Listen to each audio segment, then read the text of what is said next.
bersama Mas Adi di sini sudah bergabung. Oke.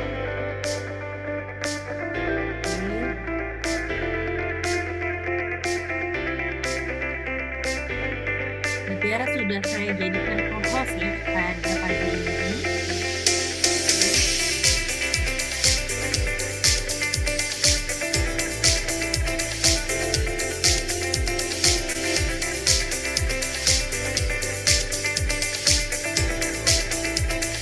Selamat bergabung teman-teman.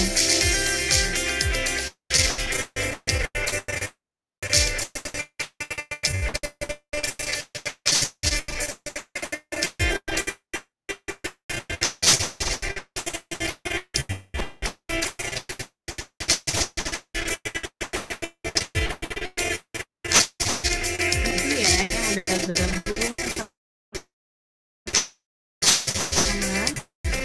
teman-teman. Ya, ya. Oke sih. Oke. Jadi sampai akhir.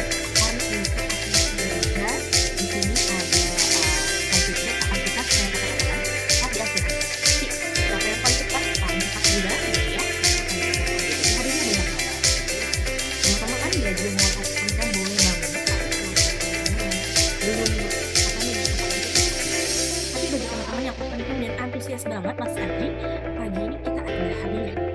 Seperti biasanya memang sih banyak banget ya, hadiahnya. Sebelumnya saya mau sapa-sapa dulu nih ke teman-teman yang udah gabung di sini ya. Di sini kita ada Mbak Lila Zuraida. Halo Mbak Lila, selamat pagi.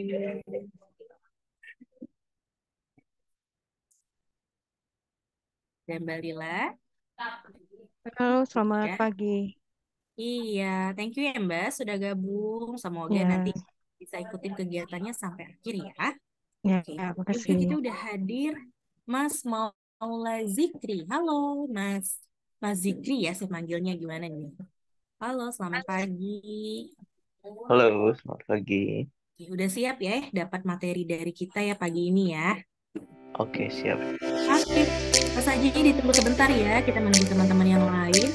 Thank you banget buat teman-teman yang udah join duluan gitu ya. Udah join duluan karena teman-teman udah nyempetin waktunya di weekend ya. Percaya banget teman-teman, gue lagi ngumpulin nyawa ya. Oke, oke, oke teman-teman. Ini terdengar clear ya teman-teman ya. Ini terdengar clear. Oke. Ya teman-teman.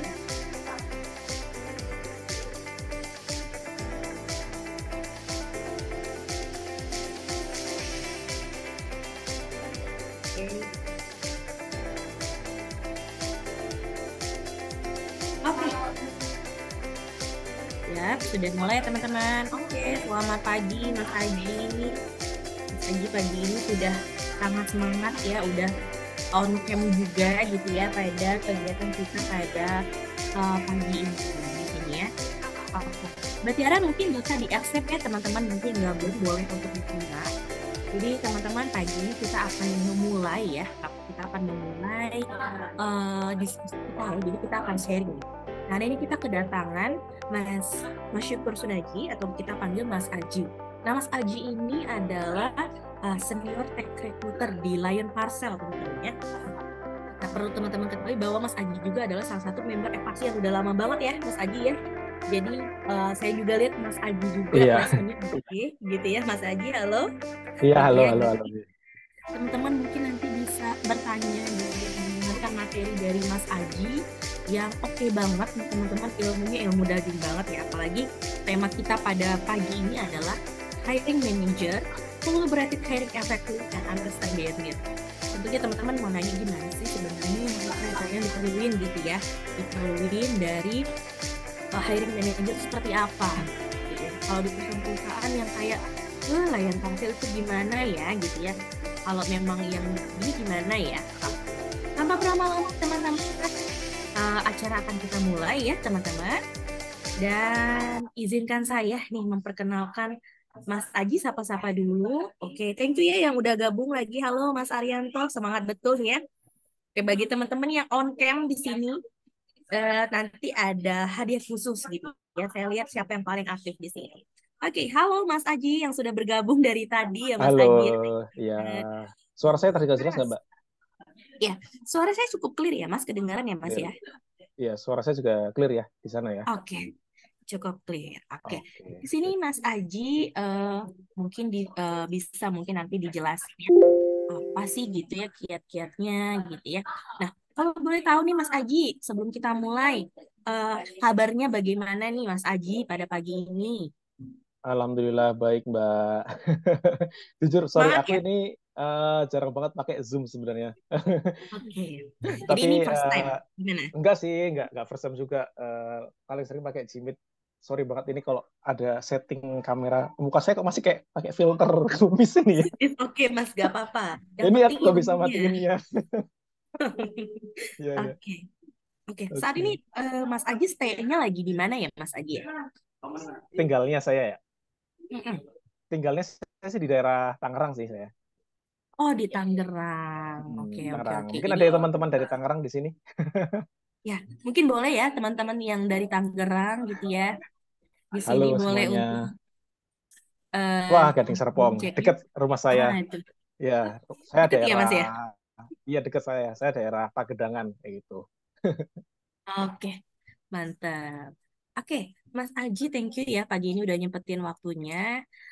Ini sebenarnya kita udah yang dari 2 minggu lalu ya, gitu appointment untuk kegiatan ini gitu ya. Dan kita cari topik yang tepat. Ternyata Mas Aji bersedia nih untuk sharing tentang hiring manager, collaborative hiring, empathy and understand their need gitu. Oke, kalau aktivitas sehari-harinya gimana nih Mas? Apakah memang lagi sibuk-sibuknya di layar persel atau gimana nih? Boleh ceritakan dulu. Alhamdulillah lagi hektik ya.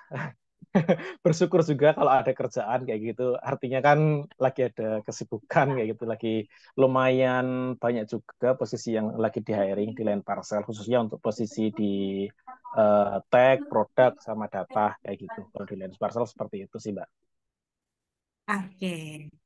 Jadi memang lagi hektik dan Sabtu ini khususnya di weekend gitu ya, Mas Aji itu menyempatkan waktunya. Oke, Oke, Mas Aji, thank you banget. Nanti kita move dulu ya ke slide selanjutnya karena saya akan bacakan rule buat teman-teman FRC nih gitu ya. Apa sih yang harus mereka lakukan dan nggak boleh mereka lakukan. Oke, thank you Mas Aji. Sama-sama Mbak Septi. Oke, teman-teman. Nah, ini adalah saya akan membacakan do and done selama acara ini berlangsung ya. Jadi, teman-teman, ada beberapa poin yang teman-teman boleh banget lakuin. Yang pertama, teman-teman diharapkan on cam ya, teman-teman ya, on cam selama acara berlangsung. Tapi kalau nggak bisa banget ya udah nggak apa-apa. Tapi apa nih Mbak, rewardnya buat kami yang di sini on cam gitu ya. Jadi bagi teman-teman yang on cam dan sangat aktif banget. Tentunya kita ada rewardnya juga. Jadi kalau ngomong FRC, program-program FRC itu nggak jauh-jauh dari reward ya teman-teman ya. Oke, yang kedua nanti teman-teman wajib mengisi daftar kehadiran, gitu ya. Linknya akan saya dan Mbak Tiara berikan itu agak di penghujung acara. Biar teman-teman ngikut dan fokus, karena nanti ada form feedback-nya juga di daftar kehadirannya itu ya. Ada nggak Mbak rewardnya kita ngisi nih? Ada. Oke ya. Oke, nanti teman-teman bagi yang ingin bertanya jangan khawatir karena nanti ada sesi Q&A. Nanti teman-teman kalau mau nanya boleh raise hand atau kalau teman-teman malu gitu ya, teman-teman mau ngetik boleh monggo di kolom chat. Nah, teman-teman boleh untuk menuliskan nama teman-teman gitu, asal teman-teman dari mana, terus nomor HP teman-teman gitu. Kenapa nomor HP? Biasalah ya kita buat sharing reward ke teman-teman. Oke. Dilarangnya apa sih Mbak Septi gitu ya? Nah dilarangnya teman-teman yang pertama teman-teman dilarang untuk berkata kasar gitu ya, sara dan membuat kerusuhan yang nggak mungkin ya Mas ya. Kita di sini ada rusuh-rusuh gitu ya. Jadi teman-teman lagi kondusif-kondusifnya gitu. Kemudian teman-teman tidak diperkenankan nih untuk keluar saat acara berlangsung. Tapi kalau teman-teman Mbak kayaknya sinyalnya deh Mbak, tapi saya boleh gabung lagi, boleh banget ya. Nah kemudian dilarang ya teman-temannya untuk menyalakan mic di luar sesi tanya jawab karena nanti kita akan izinkan bagi teman-teman yang ingin bertanya gitu ya. Oke deh tanpa berlama-lama gitu ya teman-teman semoga dipahami. role-nya gitu ya. Dan mari saya serahkan kepada Mas Aji. Halo Mas Aji. Ya, Halo Mbak Septi, ya. ini teman-teman udah mulai bermasukan ya, udah gabung gitu ya di channel kita di Zoom pagi ini ya. Oke teman-teman, tanpa berlama-lama di sini kita akan dengar nih pemaparan materi dari Mas Aji ya tentang hiring manager, collaborative hiring effectively and understand their need. Oke, kepada Mas Aji, monggo nih dipersilakan. Oke, terima kasih Mbak Septi. Sebelumnya selamat pagi, Assalamualaikum warahmatullahi wabarakatuh, salam sejahtera untuk kita semua. eh Terima kasih banget karena sudah diberikan kesempatan sharing-sharing di sini ya Mbak Septi ke teman-teman yang lain. Kayak gitu. Jujur, saya baru pertama kali menemukan komunitas rekruter kayak gitu yang ada di MSBU kayak gitu. Jadi cukup menarik banget join di community ini kayak gitu. Nggak sekedar cuma community, tapi kita juga bisa saling belajar di sini dan tentunya bisa jadi wadah untuk dalam tanda kutip menambah uang jajan kayak gitu mungkin ya untuk teman-teman, dan di sisi lain di MSBU juga bisa terbantu dengan adanya talent-talent supply dari para rekruter kayak gitu. Terima kasih banget ya untuk waktunya. Mungkin di sini aku akan sharing-sharing terkait eh, membicarakan tentang hiring manager kayak gitu. Mungkin bisa di next. Nah, untuk tema kita di sini yaitu collaborate hiring effectively and understand their needs kayak gitu ya dengan hiring manager kayak gitu teman-teman. Mungkin next aja langsung silakan.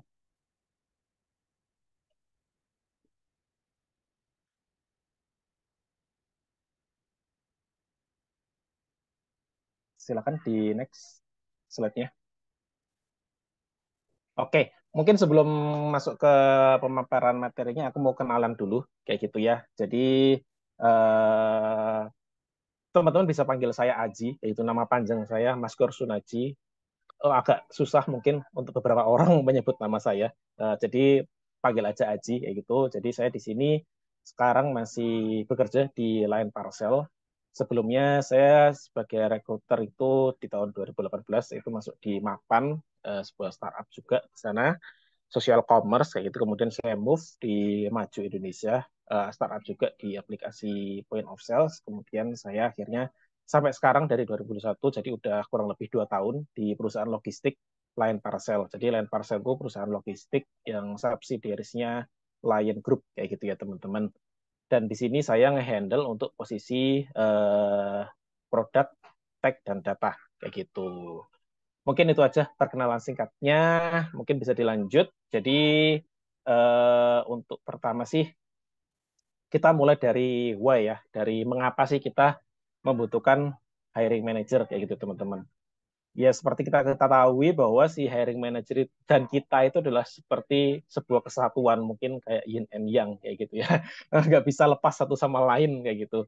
Kita nggak bisa ngelakuin rekrutmen tanpa hiring manager, dan hiring manager pun nggak bisa ngelakuin rekrutmen tanpa recruiter kayak gitu. Jadi kita adalah sebuah kesatuan dan ini adalah sebuah pekerjaan bersama. Nah, mungkin di next aja. Nah, sebelum lanjut lebih jauh lagi, aku ingin coba sebelumnya, oh ya, aku lupa, aku mau disclaimer dulu bahwa apa yang saya sampaikan di sini adalah bersifat praktis ya, teman-teman. Jadi artinya apa yang saya sampaikan di sini adalah berdasarkan pengalaman saya di pekerjaan-pekerjaan saya sebelumnya. Mungkin ada beberapa teman-teman di sini yang merasa, yang disampaikan nggak cocok nih di tempat saya kayak gitu. Yang aku rasain nggak kayak gitu nih. Nah, nanti feel free ya for sharing teman-teman. Kita saling berbagi aja di sini, saling sharing. Mungkin ada beberapa hal atau beberapa bagian yang nggak cocok atau nggak ada nih di tempat teman-teman, bisa disampaikan aja kayak gitu karena ini adalah berdasarkan pengalaman saya pribadi. Jadi mungkin seperti itu. Nah, lanjut lagi. Jadi kita di sini bahas dulu tentang peran hiring manager dalam rekrutmen kayak gitu. Ada beberapa bagian yang saya sudah coba pisahkan kayak gitu ya, peran-perannya si hiring manager dalam rekrutmen. Yang pertama itu adalah manpower planning kayak gitu teman-teman.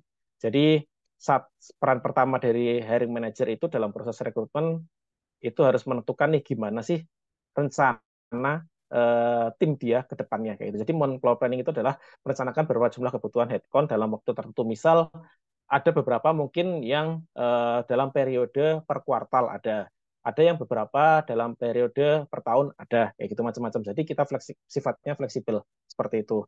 Intinya adalah si hiring manager itu harus punya rencana nih ke depan dia butuh berapa orang, dia butuh berapa posisi kayak gitu dalam rekrutmennya kayak gitu. Jadi itu adalah peran pertama. Dan peran manpower planning ini nggak berjalan sendirian juga si hiring manager.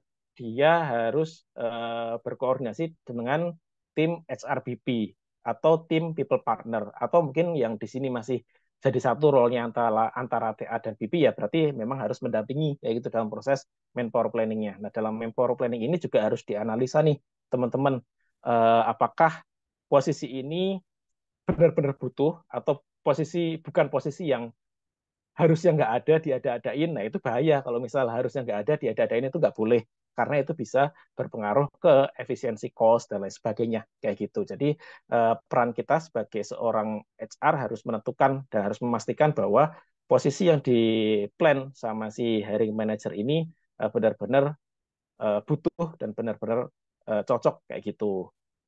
Nah, yang kedua, ketika si MPP-nya ini udah ditentuin dengan koordinasi dengan hiring manager dengan uh, tim HR, si hiring manager harus menentukan job description dan requirement-nya kayak gitu, teman-teman. Jadi, setiap detail tugas dan tanggung jawab dari posisi yang akan direkrut itu harus ditentukan sama si hiring manager. Jangan sampai si hiring manager juga bingung kira-kira job desk-nya apa ya. Nah, itu kacau kalau misalnya seperti itu. Kalau lu nggak tahu tugasnya apa, ya apalagi gua gitu kan. Itu nggak boleh kayak gitu. Kita harus memastikan bahwa job desk dan requirement itu harus bisa didefine dengan baik oleh si hiring manajernya.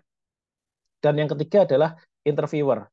Ketika manpower planning-nya udah set, udah di-approve, kemudian job description dan requirement udah ada, maka si hiring manager akan berperan aktif dalam proses rekrutmen dengan sebagai interviewer kayak gitu. Jadi ketika prosesnya udah jalan dari HR, tentu mereka akan menjadi seorang interviewer.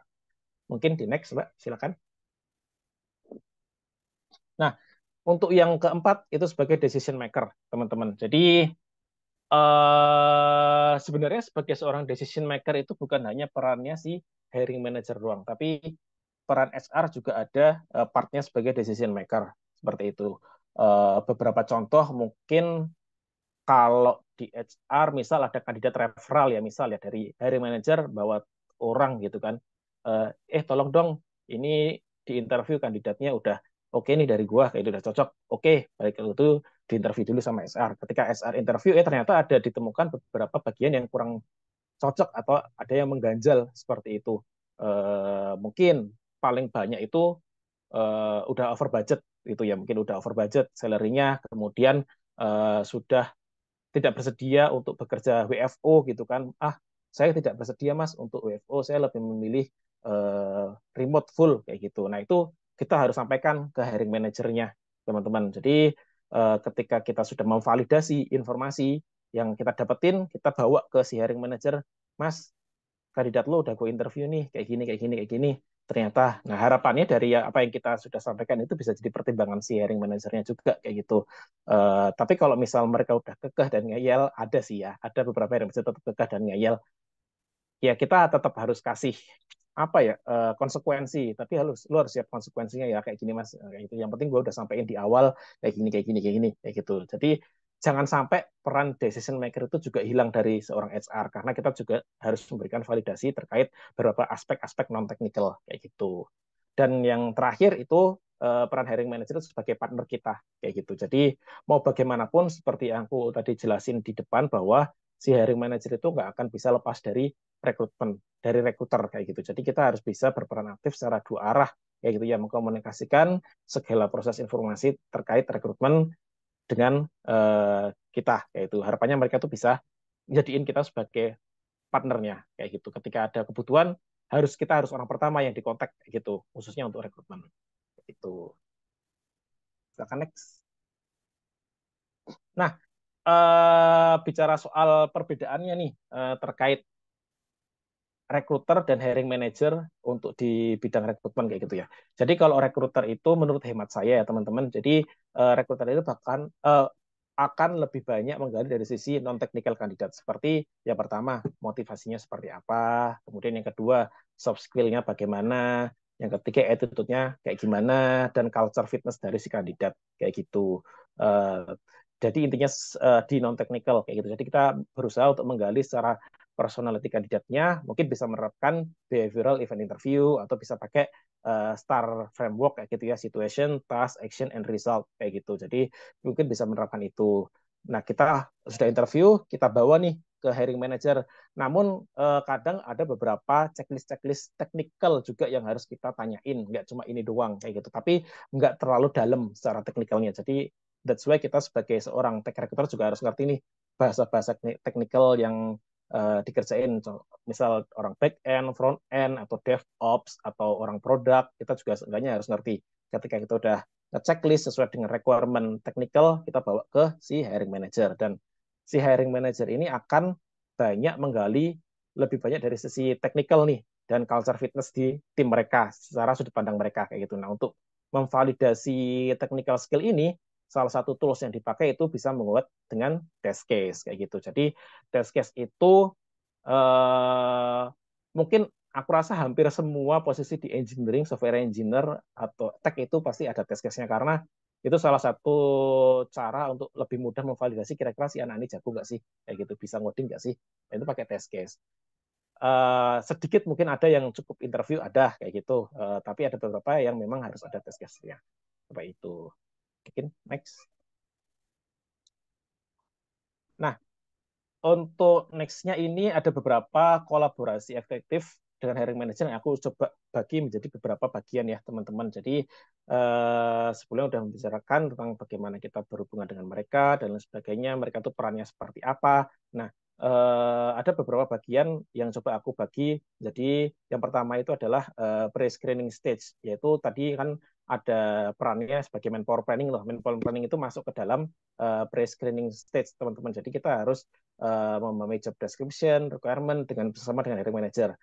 Kalau saya biasanya itu ketika ada posisi yang misal baru ya, yang posisi paling baru, misal belum pernah kita rekrut sebelumnya, itu pasti kita akan bingung kira-kira ini maksudnya apa sih. Nah, ketika ada posisi baru, kalau saya langsung ngajak ngobrol sama hiring manajernya kayak gitu. Aku akan ngobrol sama mereka, tanya ini kira-kira posisi ini ngapain sih kerjaannya kayak gitu, tugasnya ngapain, skopnya tuh sampai mana, terus mereka akan koordinasi dengan siapa aja, ekspektasi usernya, hiring manager itu kayak gimana, itu kita harus clear banget di sini. Jadi sebelum kita mulai sourcing, kita udah harus clear secara job description sama requirement-nya itu dengan harus ngobrol dulu sama mereka kayak gitu. Kemudian yang kedua itu screening stage. Jadi ketika kita sudah dapat gambaran yang clear kayak gimana kebutuhannya, kita udah mulai sourcing dan udah mulai interview kayak gitu. Nah, kandidat yang udah lolos interview itu pasti nanti akan dilanjutin ke hiring manager, dan hiring manager udah mulai interview, udah mulai nge-review test case dan lain sebagainya kayak gitu. Dan yang ketiga itu stage-nya adalah monitoring. Jadi ketika ini stage-nya nggak bisa seri gitu ya, maksudnya nggak bisa ini jalan, ini berhenti. Tadi ini semuanya berjalan secara paralel, jadi semuanya berjalan barengan. Jadi ketika kita udah ngejalanin proses rekrutmennya, kita juga harus monitoring kayak gimana, apakah prosesnya ada backlog di mana, pipeline-nya seperti apa, itu kita ngadain, kalau aku biasanya ngadain weekly atau bi-weekly, kayak gitu. Jadi ada sync dengan para hiring manager. Jadi jangan sampai si hiring manager itu juga nggak ada visibility ke pekerjaan yang kita lakuin, kayak gitu. Dan yang keempat itu onboarding, ketika udah ada kandidat yang hire, kita harus mastiin si kandidat yang udah hire dan udah join ini, udah ketemu sama hiring manajernya belum, udah ketemu sama atasannya belum. Jangan sampai juga si hiring manager juga lupa, hari ini ada kandidat gue yang join, tapi dia lupa kayak gitu, jangan sampai. Jadi kita harus tetap mastiin sampai benar-benar si anak baru ini ketemu sama si hiring manajernya kayak gitu. Ya, di next silakan. Oke. Nah, ini ada beberapa masalah-masalah mungkin ya yang terjadi dengan hiring manager aku juga feel free untuk teman-teman semua di sini nanti barangkali ada beberapa masalah yang di luar apa yang saya sampaikan di sini untuk bisa berbagi nih dengan teman-teman semua di sini kayak gitu. Eh, Mungkin ada beberapa teman-teman yang ngerasain masalah yang lebih berat dengan hiring manager dan udah bisa nyelesain caranya bagaimana. Aku sangat berharap teman-teman bisa menyampaikan kalau misal ada yang belum ada yang di sini kayak gitu ya. Jadi kalau menurut yang saya rasakan dan saya alami itu masalah yang muncul itu yang pertama adalah hiring manager itu selalu nge-reject kandidat yang dikirimin sama recruiter gitu kan. Pernah dulu waktu itu saya dikasih posisi baru itu nge-hire SRE atau DevOps kayak gitu ya. Waktu masih awal-awal saya di bidang tech recruiter kayak gitu, masih awal-awal banget. Jadi masih belum terlalu hands on gitu ya dengan posisi ini kayak gitu. Jadi pernah saya kirim kandidat sampai belasan gitu selalu di reject sama user sampai saya kesel gitu kan, ini maksudnya apa gitu kan, nggak ngerti. Akhirnya saya belajar di situ, saya belajar harus ngeset ekspektasi dengan usernya, saya ajak ngobrol, saya tanyain, Mas, lu ekspektasinya gimana sih? Kandidat gua dari kemarin nggak ada yang lolos, kayak gitu kan, selalu di reject. Oh, di situ akhirnya saya dapat beberapa insight.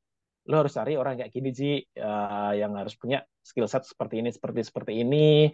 Yang gua maunya orangnya yang kayak gini, kayak gitu. Jadi harus di apa namanya di set dulu ekspektasinya antara si hiring manager sama kita kayak gitu. Jadi ketika kita sudah tahu kira-kira apa yang menjadi ekspektasi kandidat dari si user, harapannya rejection rate yang ada akan turun kayak gitu. Dan alhamdulillahnya ketika sudah dikasih gambaran sama user terkait ekspektasi tadi, beberapa kandidat udah ada yang masuk ke test case, udah ada yang masuk yang interview, dan akhirnya bisa hire kayak gitu teman-teman. Dan masalah yang kedua yang muncul itu menurut saya ada hiring manager yang bawel gitu ya, demanding kan recruiter, dikit-dikit tanyain, kandidat gue mana nih gitu kan. Lu belum ngirim kandidat gue ya, gue belum ada interview nih, udah seminggu, udah 2 minggu kok gak ada yang interview ke gue kayak gitu kan. Nah, itu terjadi karena apa? Karena hiring manager tuh nggak punya visibility dengan load pekerjaan yang recruiter pegang kayak gitu kan. Mereka nggak tahu bahwa kita tuh ngerjain posisi mereka doang, ada mungkin 5 atau 10 posisi yang kita pegang dan mereka nggak tahu gitu kan. Jadi salah satu caranya adalah seperti yang aku sampaikan di sebelumnya, kita dimonitoring juga harus membuat weekly atau bi-weekly sync dengan mereka supaya mereka itu aware dengan apa yang kita kerjakan. Kalau saya biasanya untuk teman-teman tech itu bikin 2 minggu sekali. Jadi di 2 minggu itu saya selalu sajikan nih data-data kira-kira berapa sih kandidat yang aku pegang. Misal aku lagi megang 5 posisi, contoh 5 posisi yang aku pegang, per posisi itu harus dijelasin udah berapa kandidat yang udah di interview, yang udah diproses berapa, yang masuk test case berapa, yang masuk ke user berapa. Nah, harapannya juga di weekly sync ini kita bisa tahu nih backlognya di mana. Di tim recruiter ada backlog di mana, di tim hiring manager ada backlog di mana, kayak gitu. Kita bisa ngingetin mereka di situ. Dan ketika sudah ngadain itu sih, alhamdulillah user jadi karena punya visibility, mereka jadi nggak demanding kayak gitu. Jadi uh, lebih tenang lah kayak gitu. Mereka udah tahu update-nya kayak gitu teman-teman. Mungkin bisa di next. Dan yang ketiga itu hiring manager yang sangat slow respon. Saya pernah dapat hiring manager yang sangat-sangat slow respon gitu kan. Jadi saya bingung kadang-kadang kalau dengan hiring manager yang slow respon itu mereka tuh mau dibantu enggak sih, kadang-kadang aku mikir kayak gitu ya. Tapi ya namanya orang pasti punya kesibukan ya teman-teman, punya kesibukan. Mereka nggak cuma megang rekrutmen doang, mereka juga ada pekerjaan lain yang lebih urgent mungkin kayak gitu. Jadi kita juga harus memahami itu. Nah, salah satu caranya ya kita harus mengingatkan mereka tuh harus memberikan feedback kayak gitu kan sesuai dengan SLA, karena kan nggak tahu sih kalau di tempat teman-teman, kalau di Line Parcel SLA itu sebagai OKR juga di sini, sebagai salah satu OKR-nya kayak gitu. Jadi semakin lama ya nanti OKR-nya semakin jelek kayak gitu. Kalau bisa lebih cepat ya otomatis OKR-nya semakin bagus. Makanya kita harus ingetin mereka bahwa rekrutmen ini adalah tanggung jawab bersama kayak gitu. Nah, salah satu caranya yang tadi adalah dengan bikin weekly tadi, itu bisa diingetin di situ juga backlog-nya di mana. Kemudian kalau memberikan feedback, kadang aku selalu nge-slack mereka untuk selalu bawel gitu kan, Mas di mana gitu kan, update-nya di mana, kok belum update kayak gitu. Jadi nggak apa-apa kita yang bawel ke mereka kayak gitu untuk supaya mereka harus kasih feedback. Terus yang keempat, ini yang paling parah sih yang pernah saya alami itu hiring manager yang clueless dengan posisi yang mereka hiring gitu kan. Mereka bingung sendiri dengan posisi yang mereka cari ya gitu. Kelihatan bingungnya tuh kayak ketika kita udah ngirim kandidat ke mereka selalu nggak oke, tapi dengan alasan yang nggak make sense juga. Mereka kayak bingung mau kemana kayak gitu. Eh, Kayak nggak ngerti arahnya mau seperti apa ketika kita challenge balik. Emang maunya seperti apa kan kayak ke hiring manager, tapi hiring manager juga nggak bisa jelasin dengan baik kayak gitu. Jadi itu yang benar-benar parah. Makanya ketika udah ada sinyal mereka tuh kelihatan clueless dengan posisi yang mereka hiring, kita bisa ngajak tim HRBP mungkin ya untuk berbicara dengan mereka untuk mendefinisikan ulang kira-kira posisi yang dicari itu kayak gimana sih maunya, apakah memang benar-benar perlu atau tidak. Bisa jadi posisi yang mereka cari sebenarnya nggak perlu-perlu juga karena udah bisa di backup dengan orang lain. Mungkin bisa jadi seperti itu, mereka ngerasa clueless, mungkin mereka ngerasa nggak enak, mereka udah bikin form permintaan mau di cancel juga mungkin mereka ngerasa nggak enak, maka akhirnya jalanin. Tapi kita juga harus mastiin kayak gitu, makanya di situ teman-teman. Mungkin next. Nah, jadi ini beberapa poin mungkin yang bisa menjadi apa namanya highlight gitu ya. Sebenarnya apa sih yang dibutuhin sama si hiring manager ke kita kayak gitu. Jadi kalau menurut hemat saya itu ada 3 poin ya. Yang pertama itu kita harus proaktif teman-teman ke mereka. Kita nggak boleh pasif ke mereka karena mau bagaimanapun juga seperti yang aku sampaikan bahwa kita adalah sebuah kesatuan. Kita nggak bisa kerja masing-masing. Kita butuh mereka dan mereka butuh kita. Kayak gitu. Kita saling simbiosis mutualisme. Jadi kita harus saling proaktif dengan mereka, jangan diem-diem kayak gitu, dan asertif. Asertif itu adalah keterampilan komunikasi dengan lugas dan tegas kayak gitu ya. Jadi nggak ada rasa nggak enak kayak gitu. Ketika mau ngomong dan mereka itu nggak ada rasa canggung, nggak ada ngerasa nggak enak. Jadi ya santai aja kayak partner kayak gitu. Mereka bukan atasan kita, mereka bukan bawahan kita, jadi kita setara kayak gitu. Makanya kita harus asertif kayak gitu, harus berani mengungkapkan apapun itu tanpa ada perasaan tidak enak atau sungkan seperti itu. Terus yang kedua adalah memastikan pipeline kandidat kita tidak kosong kayak gitu. Harus ada seenggaknya pipeline 1 2 itu juga sudah ada gitu kan. Itu bisa diupdate juga ke mereka kayak gitu. Seenggaknya ada harapan gitu, jangan sampai kosong. Dan yang ketiga menjadi rekan diskusi dengan rekrutmen. Kalau misal udah sampai level ketika mereka curhat dengan kita sebagai rekruter, itu berarti artinya kita sudah dipercaya dengan mereka. Kita sudah bisa menjadi partner yang baik dengan mereka. Itu berarti sudah baguslah hubungannya dengan mereka. Jadi itulah tugas kita sebagai seorang rekruter, harus bisa menjadi rekan diskusi terkait rekrutmen dengan mereka. Mungkin next. Nah, ini ada sedikit apa namanya prinsip yang mungkin saya selalu pegang dari dulu sampai sekarang kayak gitu ya. Karena saya punya pengalaman yang kurang baik dulu awal-awal, ya itu sebagai proses pembelajaran ya teman-teman. Dulu pernah saya mendapatkan seorang hiring manager yang dia itu dalam tanda kutip cukup nyebelin, jerk kayak gitu ya, cukup nyebelin. Saya kadang-kadang jadi bingung mau kayak gimana. Dia yang akhirnya demanding terus, akhirnya sampai sekarang saya belajar kira-kira apa sih improvement yang bisa aku lakuin. Jadi ternyata mereka tuh hanya butuh selalu di-update, harus butuh selalu dikasih data, harus butuh selalu dikasih informasi terkait prosesnya udah sampai mana. Ketika mereka udah dapat visibility, ya udah mereka pasti akan tenang, ada diam. Nah, makanya saya pegang prinsip pepet terus hiring manajernya. Kalau kita nggak mepet mereka, mereka yang akan mepet kita. Jadi lebih enak tuh jadi orang yang mepet, jangan sampai jadi orang yang dipepet. Karena kalau dipepet tuh rasanya nggak enak kayak gitu. Jadi usahakan kita yang nge-push mereka, kita yang ngasih informasi ke mereka sekecil apapun itu, sesimpel apapun itu kita kasih ke mereka. Jadi ibaratnya mereka kayak nggak kita nggak MIA ke mereka, ibaratnya kayak gitu. Kita nggak ngilang di mereka. Seperti itu sih paling teman-teman dari yang aku sampaikan di sesi sharing session pagi hari ini. Untuk selanjutnya silakan kalau ada yang mau connect di LinkedIn bisa connect, bisa di scan barcode-nya kayak gitu ya. Harapannya kalau misal ada teman-teman yang ingin sharing-sharing juga nih terkait kisah-kisah romansa dalam tanda kutip kisah romansa dengan para hiring manajernya di sini, sharing-sharing juga silakan karena kita juga butuh insight-insight dari teman-teman yang lainnya. Atau mungkin kalau ada pertanyaan, ada yang didiskusikan juga monggo silakan. Paling itu sih dari yang sampaikan Mbak Septi, saya kembalikan ke Mbak Septi sebagai moderatornya. Silakan Mbak.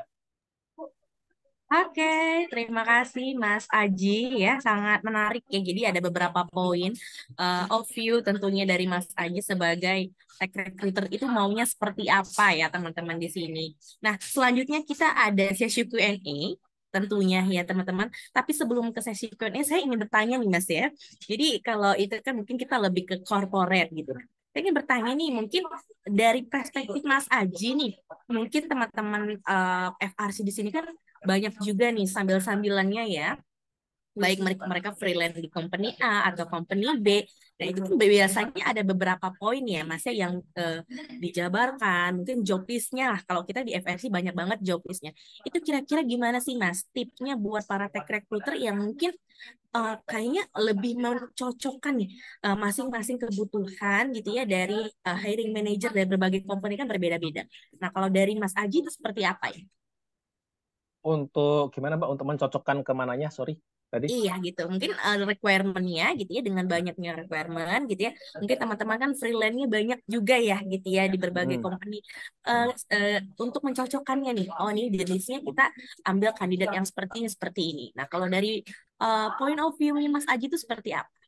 Oke, kalau saya ya lihat dulu aja dari job desk yang dibutuhin kayak gitu ya Mbak ya, kayak gitu. Jadi kan job list-nya udah ada tuh kayak gitu. Kita harus baca lebih dahulu secara detail kayak gimana job desk-nya kayak gitu. Kita harus pahami betul-betul job list-nya seperti apa, skill set-nya kayak gimana yang dibutuhin kayak gitu. Nah, ketika kita udah clear memahami job desk dan requirement-nya, skill set-nya yang dibutuhin apa aja, kita baru bisa mulai sourcing kayak gitu. Nah, ketika sourcing kita mungkin bisa initial call mungkin ya call kayak gitu ya, singkat aja kita cuma make sure secara skill setnya, checklistnya apa aja, apakah sudah cocok. Mungkin beberapa part, kalau misal kita bisa tanya secara non teknis, berarti motivasi dan lain sebagainya, itu juga boleh. Nanti baru bisa dikirimin ke usernya kayak gitu mungkin sih. Jadi intinya ya kita harus clear dulu dengan job desk-nya, dengan requirement-nya kayak gimana, skill set-nya yang dibutuhin apa aja. Jangan sampai kita nge-screening atau nge-sourcing posisi buat front end tapi malah kita salah review buat back end. Orangnya kan itu sangat beda banget ya. Jangan sampai kayak gitu. Jadi harapannya ya kita bisa mencari kandidat the right man into the right place kayak gitu sih. Orang yang benar-benar tepat sesuai dengan kebutuhan. Kayak gitu sih Mbak Septi paling. Oke, menarik. Jadi memang teman-teman harus memperhatikan requirement-nya ya.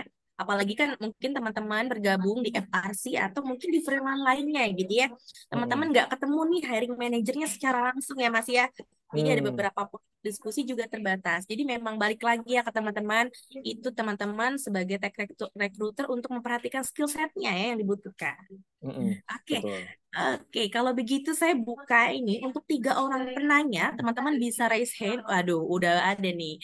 Oke, kalau teman-teman mau boleh di kolom chat juga. Oke, di kolom chat udah ada. Saya persilahkan kepada Mbak Nazira Dia Maharani. Oke, halo Mbak Nazira, boleh? Halo Kak Septi, terima kasih banyak atas kesempatannya. Bapak juga Kak Aji, terima kasih atas important knowledge-nya yang telah diberikan. Soalnya ini benar-benar bermanfaat bagi saya pribadi sebagai seorang rekruter. Jadi saya boleh izin sharing nggak Kak? Boleh, silakan, silakan. Iya. Oke, mohon maaf sebelumnya saya nggak bisa on cam. Jadi sebelumnya begini, awal ceritanya itu saya adalah seorang rekruter di salah satu startup dan memang saya ini palu gada emang jadi satu-satunya rekruter di situ.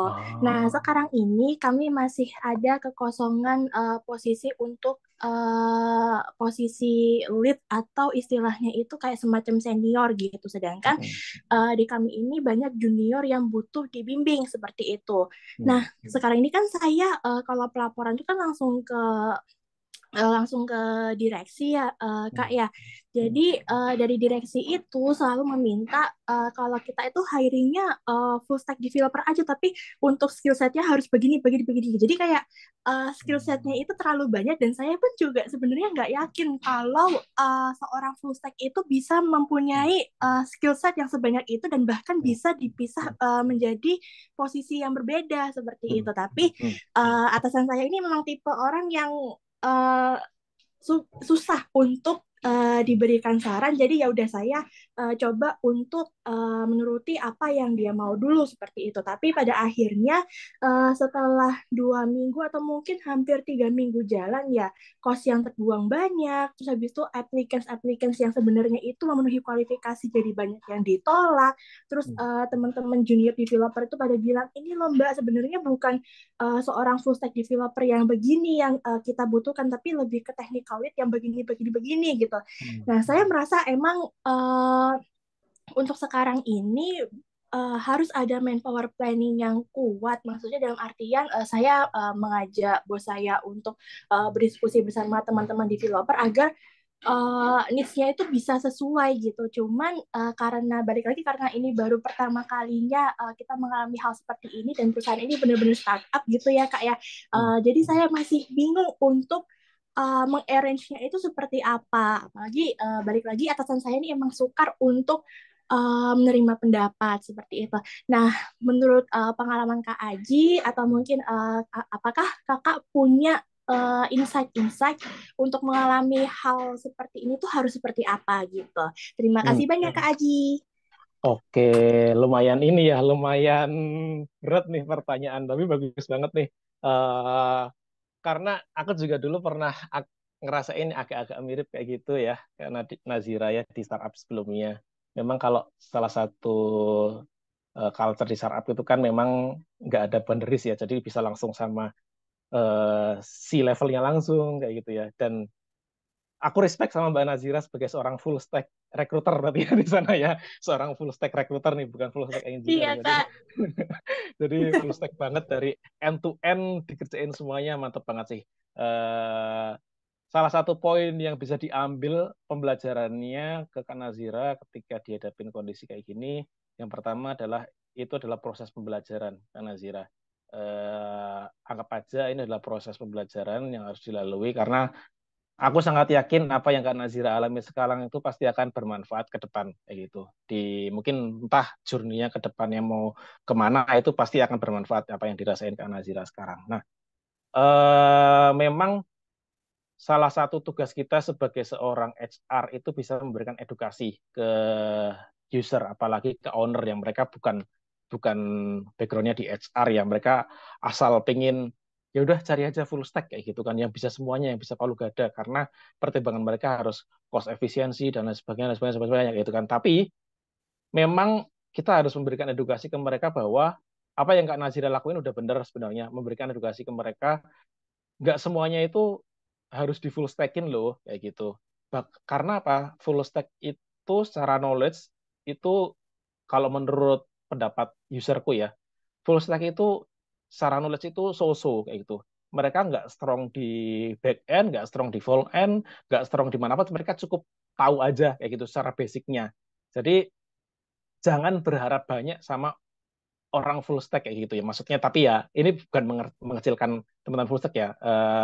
Tapi mereka tuh secara knowledge memang nggak deep dive into, misal kalau orang yang udah back end full sampai senior mereka kan udah sangat deep banget pemahamannya di back end, udah sampai level arsitekturnya kayak gimana, desain patternnya kayak gimana, udah running microservice dan lain sebagainya, mereka udah tahu itu. Tapi kalau yang full stack mereka hanya tahu di permukaannya aja. Kita harus ngasih edukasi ke mereka itu. Kalau lo berharap kandidat yang jago kayak gimana, nggak bisa full stack om kayak gitu, nggak bisa full stack pak kayak gitu misal. Jadi caranya kita harus tanya dulu nih ekspektasi mereka tuh apa, mau nyari orang yang kayak gimana, ya kita harus saranin kalau bapak mau kandidat yang harus kayak gitu menurut saya kalau full stack kurang kayak gitu, nggak bisa dan lain sebagainya. Kita bisa mungkin yang Mbak Nazira tadi lakukan udah benar ngikutin mau mereka. Nah, ketika kita sudah ngikutin mau mereka, kita bisa bikin data ya. Kita jadi bawa ke mereka tuh sajiin data juga. Misal saya udah interview orang ini seperti ini. Kita sajiin data juga ke mereka supaya itu sebagai bahan diskusi. Jadi kalau bisa jangan hanya dengan omongan aja atau perasaan kayak gitu. Jadi saya sudah ngelakuin apa yang Bapak minta, sudah interview ini, dan udah ada kandidat yang udah join ini, tapi setelah proses evaluasi ternyata hasilnya itu kayak gini, nggak sesuai dengan ekspektasi yang diminta secara skillnya dan sebagainya. Jadi kita sajiin mereka dengan data. Kalau misal kita udah bisa nyajiin dengan data, mungkin kita bisa bikin semacam kompetensi kayak gitu ya. Jadi untuk posisi yang mau di-hire itu kalau bisa ada kompetensi khususnya kayak gitu. Misal kalau di aku dulu tuh contoh posisi back end atau front end yang level junior, mid sama senior tuh kompetensinya beda. Mereka harus punya core kompetensinya apa, kemudian kompetensi teknikalnya kayak gimana, itu harus di-define dulu kayak gitu. Jadi mungkin mereka mintanya full text apa karena belum punya visibility ke kompetensinya kayak gitu. Jadi mungkin Kanazira bisa bikin semacam dokumen khusus kompetensi untuk posisi-posisi yang di-hire. Jadi di-define ini terlebih dahulu, misal contoh untuk junior backend itu core kompetensinya apa? Core kompetensi itu kayak mungkin bisa ke soft skill-nya itu boleh dimasukin, yaitu communication skill, analytical thinking, business acumen, kemampuan mereka memahami terkait bisnis perusahaan atau culture fit itu bisa. Kemudian kalau technical kompetensi, ntar di list nih technical kompetensinya kayak gimana, apa yang harus dibutuhin sebagai posisi ini, harus bisa apa. Nanti dari situ bisa dielaborasi lagi. Misal kalau mau bikin interview guideline itu bisa dipakai di situ. Jadi ketika interview udah ada guideline-nya nih, apa aja yang harus di checklist dan sebagainya. Kayak gitu sih Kak Nazira paling. Jadi ya Kak Najla lakuin udah benar sebenarnya ngasih edukasi terus ke mereka, tapi kita juga harus bisa memberikan dengan data ya. Ketika kita sudah ngasih data, mungkin nanti supaya mereka nggak bingung dengan posisi yang di-hire, kita bisa bikin kompetensi list. Jadi setiap posisi yang di-hire itu kita harus nge-define kira-kira kompetensinya apa aja. Jadi supaya mereka juga tahu dan mereka sadar, oh ternyata yang gue butuhin ternyata kalau sebagai seorang full stack itu nggak cukup karena kompetensinya full stack itu cuma segini. Mungkin kayak gitu sih, Kak Nazira. Semoga menjawab. Oke, apakah menjawab Mbak Nazira pertanyaannya ya? Kayaknya dari hati banget tuh Mas Aji ya. Jadi sangat spesifik ya. Bagaimana Mbak Nazira? Kalau dari saya pribadi sudah menjawab sekali. Kak, terima kasih banyak ya atas insight-nya. Nanti akan saya coba terapkan mulai hari Senin besok. Lega banget ini sekarang. Terima kasih. Terima kasih ya Kak. Terima Ya, kasih Kak. sama-sama. Oke, sama-sama. Oke, teman-teman, next question-nya aku minta teman-teman turunin tangannya dulu ya, karena biar adil ya. Saya akan hitung, tapi saya akan baca dulu nih Mas ya dari kolom komentar. Oke, ya udah deh, ada Mbak Elisa. Silakan Mbak Elisa terakhir di kolom komentar ya teman-teman ya. Tapi teman-teman nanti boleh bertanya kalau lagi. Tapi untuk 3 penanya yang akan dapatkan hadiah dari kita memang yang tercepat dulu. Tapi jangan khawatir kalau teman-teman mau nanya yang lain, tetap akan kita kasih kesempatan. Oke, boleh ke Mbak Elisa. Halo Mbak Elisa. Ya, oke, selamat pagi. Terima kasih Mbak Septi dan Mas Aji. Materinya menarik banget. Sebenarnya case-nya kurang lebih hampir sama Mbak Nazira tadi. Kalau bedanya Mbak Nazira ke user, kalau ini saya ke klien nih gitu. Jadi saya pernah bekerja di salah satu company, IT company juga gitu ya. Nah, kliennya ini melihat salah satu staff kami di IT governance itu dia senang banget sama kinerjanya dan si staff ini itu punya sertifikasi COVID-19 kalau nggak salah. Nah, salah satu proyeknya di klien kami itu dia minta orang yang sama dengan staff kami karena staff kami itu masih posisinya junior to middle ya, masih belum senior, tapi di level senior. Jadi mintanya yang punya sertifikat COVID-19, IT governance juga. Itu hal baru banget. Saya waktu itu pertama kali saya terjun di dunia IT dan saya masih ngahoh nih, nggak ngerti apa itu IT governance ya. Taunya cuman backend sama front end doang nih gitu, sama UX aja, basicnya itu. Nah, saya bingung. Waktu itu saya SLE-nya itu 2 minggu kalau nggak salah, 2 minggu atau 4 minggu gitu, saya kalau nggak salah itu.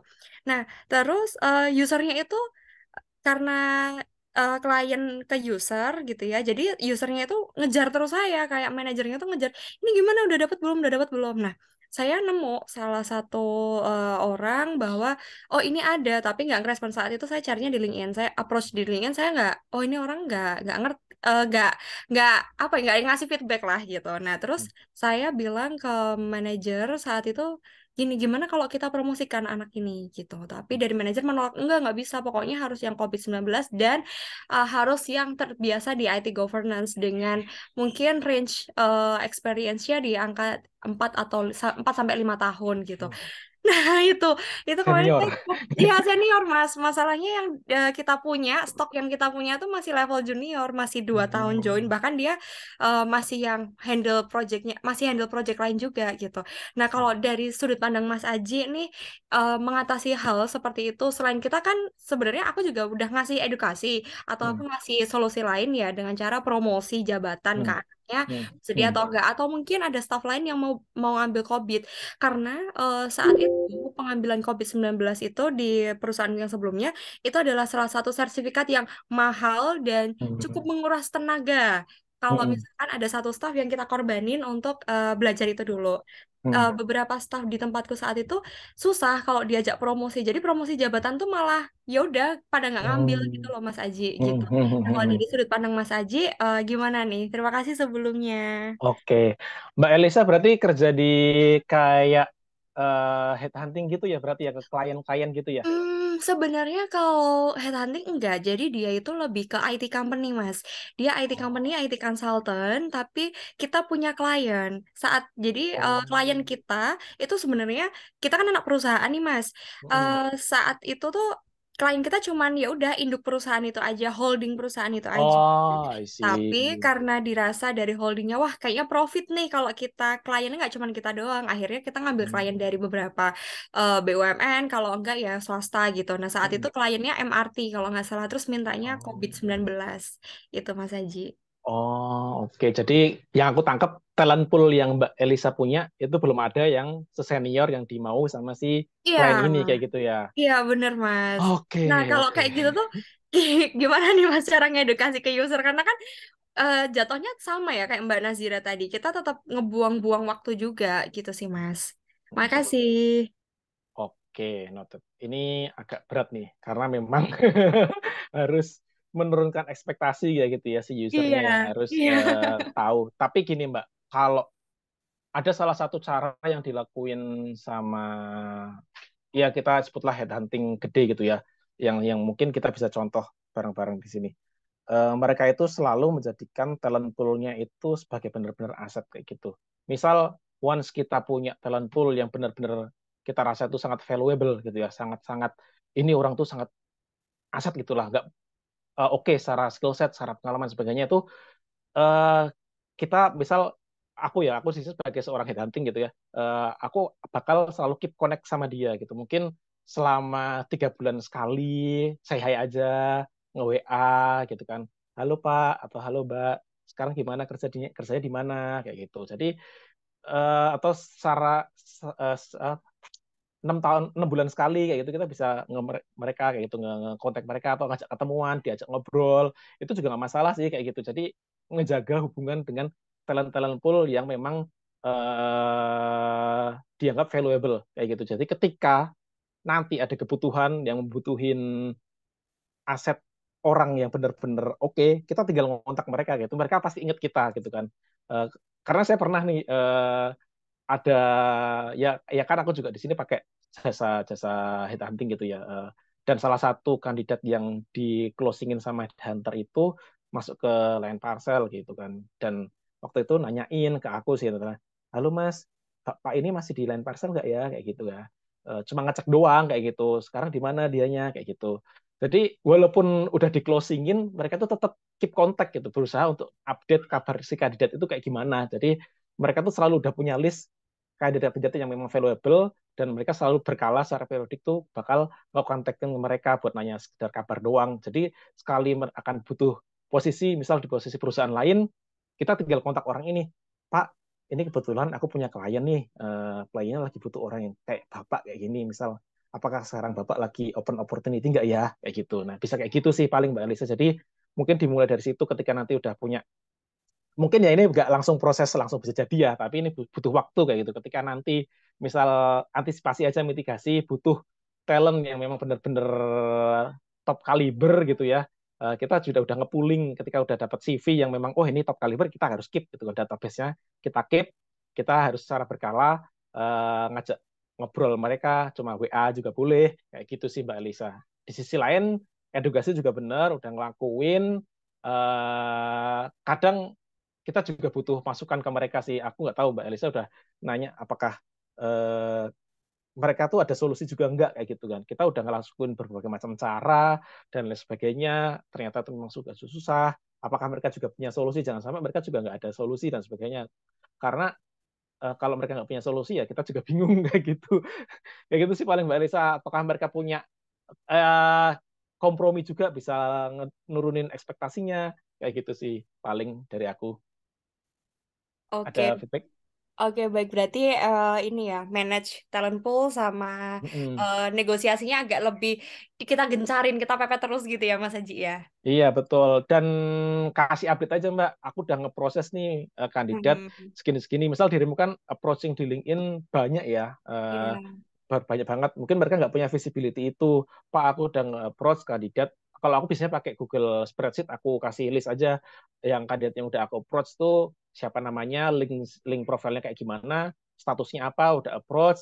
Kemudian kalau yang dia nggak interest, aku juga update di situ not interest. Kalau yang interest ya aku update interest kayak gitu sih. Jadi semua yang udah approach itu didata aja, di list aja kayak gitu. Jadi harapannya ketika user tahu, wah ternyata Mbak Elisa udah nge-approach 500 kandidat nih, kayak gitu. Ternyata emang susah ya, kayak gitu. Nah mungkin hatinya akan terketuk, mungkin kayak gitu ketika mereka tahu udah ratusan kandidat yang di-approach sama Mbak Elisa. Kayak gitu sih paling Mbak. Oke, makasih Mas Haji untuk solusinya. Ya sama-sama Mbak. Bagaimana Mbak Elisa? Sudah menjawab? Sudah menjawab nih Mbak Septi. Setidaknya Oke. mengurangi overthinkingku lah. Kayaknya iya. Jadi Mas Aji, saya lihat-lihat member kita pagi ini ya bener-bener dari hati. Kayaknya unek-uneknya tuh kayak nggak bisa nih, harus saya keluarin dan saya mau tanya sama Mas Aji gitu ya. Kadang kan kita memang di satu channel FRC kita mau nanya sungkan ya. Jadi ini banyak banget sih yang mau nanya. Oke, thank you ya Mbak Elisa. Oke, Mas Aji, kayak saya biar adil deh ya. Di sini ada dua penanya. Tadi kan saya kasih tiga ya hadiahnya. Ya udah sih, saya lebihin. Kurang baik apa lagi ya, FAC, MSBU. Ya. Kita tambahin dua. Kalau tadi dua yang nanya itu dapat hadiah gitu ya. Dan ini ya sudah kita kasih juga. Nah, ini ada pertanyaan Mas Aji. Ada di kolom chat. Yang pertama itu dari Mbak Lila. Ini apa yang harus dilakukan recruiter jika hiring manager itu sangat slow respon? Oh, namun saat kebutuhan talent mendesak yang disalahkan oleh BOD dalam rekruternya kita, gitu ya. Nah, kemudian pertanyaan kedua ini dari Mbak Rahil Puspasari dari Bekasi. Nah, Kak, saya ingin tanya bagaimana untuk dapat sourcing dan screening kandidat, sedangkan kita nggak dapat atau nggak punya job desk yang jelas dari sebuah permintaan. Kayaknya ini dari hatinya juga ya, ini bisa diimplement dimanapun. Oke, boleh Mas Haji dibantu dijawab. Kalau kurang jelas Oke. mungkin Mas Aji juga bisa Ya. review lagi ya di kolom chat. Ya. Tanya dari Mbak Lila dan Mbak Oke. Rahil Puspasari. Oke. Baik. Terima kasih Mbak Lila untuk pertanyaannya. Apa yang Mbak Lila rasain, aku juga pernah ngerasain hiring manager sangat slow respon gitu ya. Jadi kalau misalnya hiring manager slow respon, kadang kita bingung gitu ya. Yang butuh dibantu tuh siapa gitu ya. Kita kan di sini niatnya membantu, mereka kan butuh orang gitu ya. Mereka butuh orang untuk membantu pekerjaan mereka supaya lebih mudah, tapi ketika dibantu mereka malah slow respon. Itu sih serba salah. Kalau udah sampai level ubun-ubun marahnya Mbak Lila, mungkin silakan bisa samperin aja usernya kayak gitu. Jadi gini bisa ada sih. Maksudnya kalau Mbak Lila mungkin nggak tahu apakah di sana tempat Mbak Lila bekerja itu udah WFO atau remote gitu ya, nggak ngerti. Tapi kalau misal atau WFO gitu ya onsite, ada baiknya langsung samperin aja ke mejanya kayak gitu. Samperin ke mejanya, ngajak ngobrol dengan baik kayak gitu. Jangan gebrak mejanya, nanti malah memicu kemarahan. Kita semua Baik. WFO sih Mas, masih di office semua sih. Oh, di office. Nah, baik kalau di office enak banget tuh bisa langsung komunikasikan aja. Jadi bersifat asertif aja Mbak Lila. Buang rasa sungkannya, buang rasa nggak enaknya, buang rasa apa ya, antara nggak ada gap gitu loh. Kita tuh harus bisa memposisikan diri kita sebagai rekruter tuh partnernya mereka.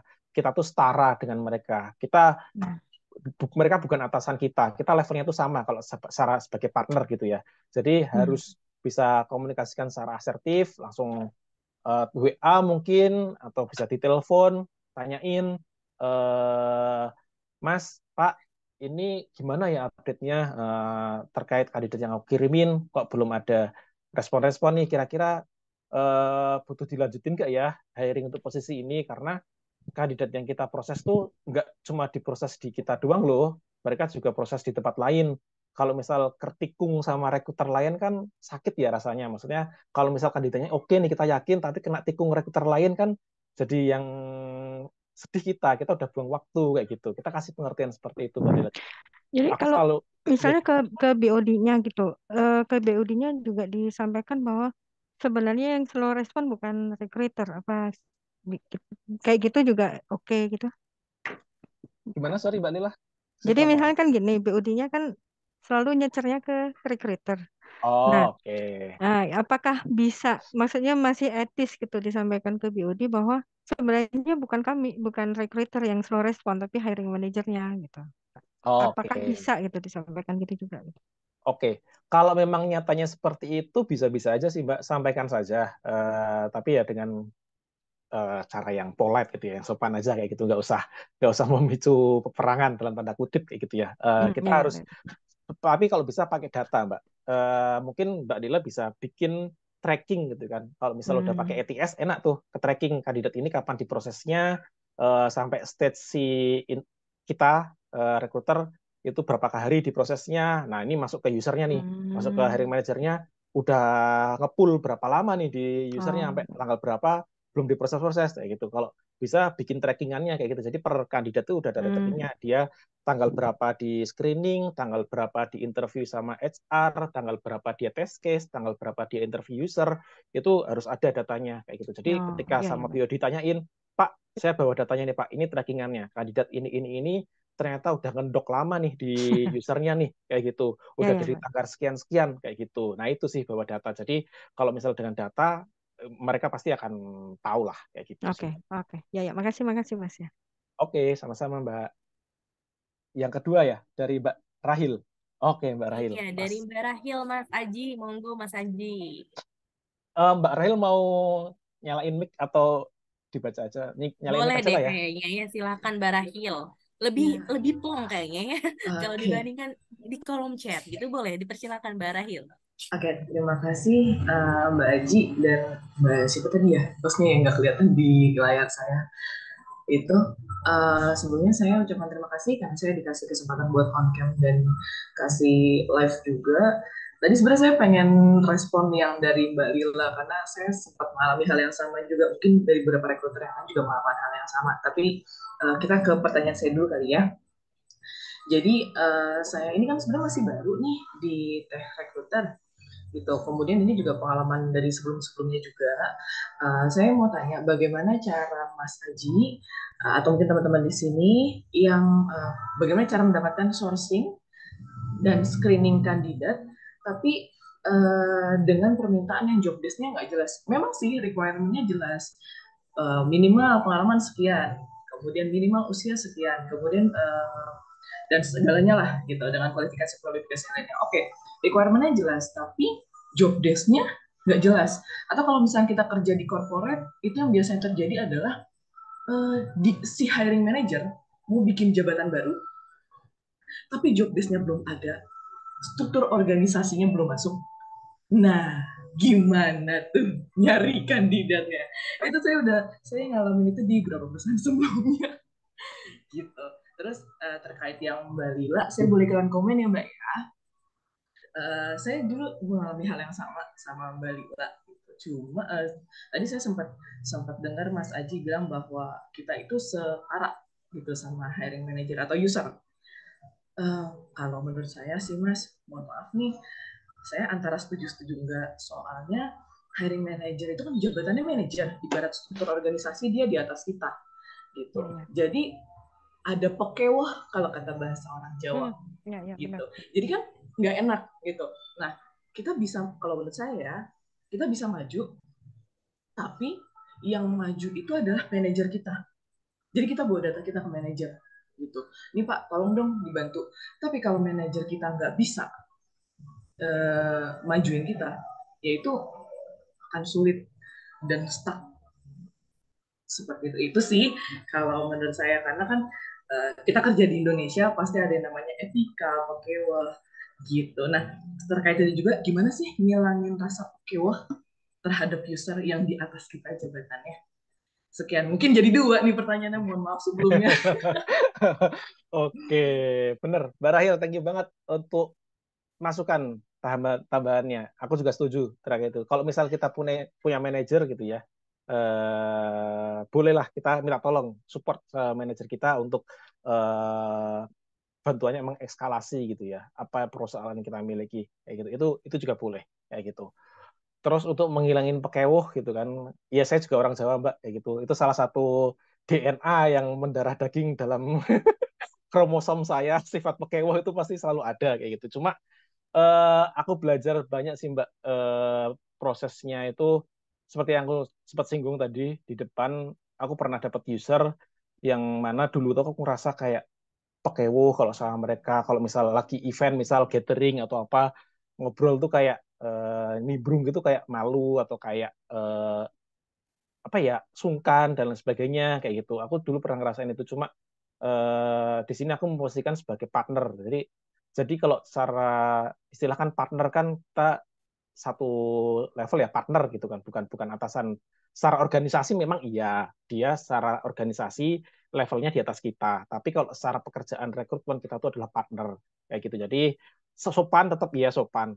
Lebih ke arah asertif. Jadi asertif itu kita bisa mengkomunikasikan apapun yang ada dalam benak kita tuh tanpa ada rasa takut, tanpa ada rasa pekewuh dalam tanda kutip. Ya kita kayak teman aja, anggap mereka itu kayak teman kayak gitu. Jadi nggak ada boundaries yang benar-benar apa ya, nggak ada gap yang benar-benar gede lah kayak gitu sih Mbak Rahil. Jadi harus bisa memposisikan kita sebagai teman mereka. Kayak Mbak Rahil misal sama temennya aja deh, kalau ngobrol kan nyantai kayak gitu kan. Misal kalau ketemu di lift nih, halo Mas, gimana nih update-nya si kandidat ini kayak gitu. Jadi sesimpel itu aja.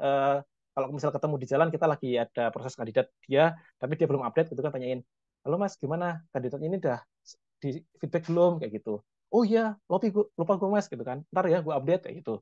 Atau mungkin eh, lagi ketemu di tempat makan gitu kan, tanyain, Mas, gue belum paham nih job desk-nya, nanti kita ngobrol ya kayak gitu. Buat nanyain apa namanya job desk yang lebih detail lagi. Oke gitu kan. Misal, oh ya oke nanti set aja meeting kapan kayak gitu. Kita ngobrol kayak gitu. Jadi ibaratnya hal-hal yang bersifat informal tuh kita bisa jadikan momen untuk bahas kerjaan juga kayak gitu sih. Terus kalau masalah job desk yang nggak jelas gitu ya, nah ini pusing nih, saya juga pusing. Kalau misalnya saya di posisi Mbak Rahel, saya juga pusing nih. Kita harus nyari orang, tapi secara job desk-nya itu belum tahu orang ini mau ngapain. Jangan-jangan ini posisi yang harusnya nggak ada, diada-adain. Ya, itu takutnya seperti itu. Nah, kembali lagi, aku nggak tahu kalau di Mbak Rahel apakah ada tim partner atau HRBP, atau mungkin Mbak Rahel masih full stack di sana, full stack rekrutmen. Nah, mungkin kalau full stack berarti memang harus bareng-bareng, duduk bareng sih Mbak, duduk bareng dengan Ya mereka. Mas, saya full stack developer, saya rekruter sendiri, saya juga yang nyusun struktur organisasi dan job desk, makanya waktu saya diminta, mohon maaf ini saya kepotong ya, saya motong ya. Jadi waktu saya dibilang sama hiring manager, tolong dong cariin saya bisnis, waktu itu, tolong dong cariin saya data analis. Oke, job desk-nya apa? Langsung saya gitu ya. Job desk-nya ya nanti ngolah data dari saya. Oke, data apa? Nanti, nah itu dia nggak menjawab, ya udah pokoknya lo cariin dulu kualifikasinya sekian gitu.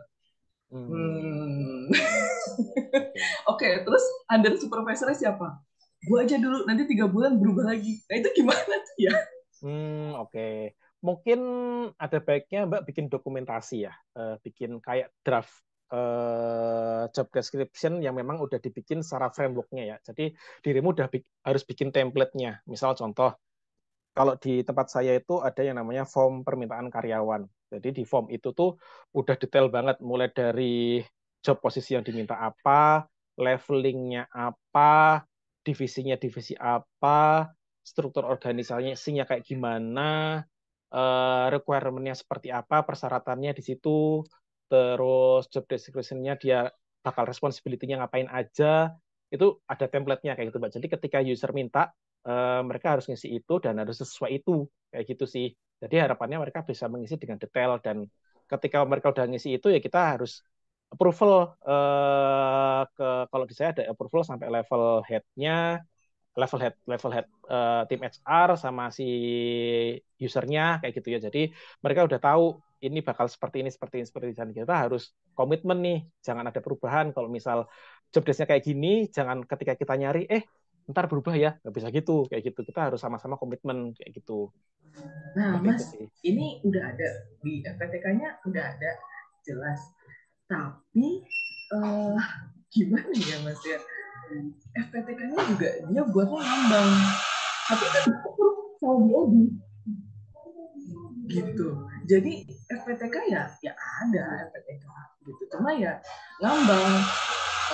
Nah, di tulisannya tuh under supervisornya hiring manager, tapi dia kasih note gitu.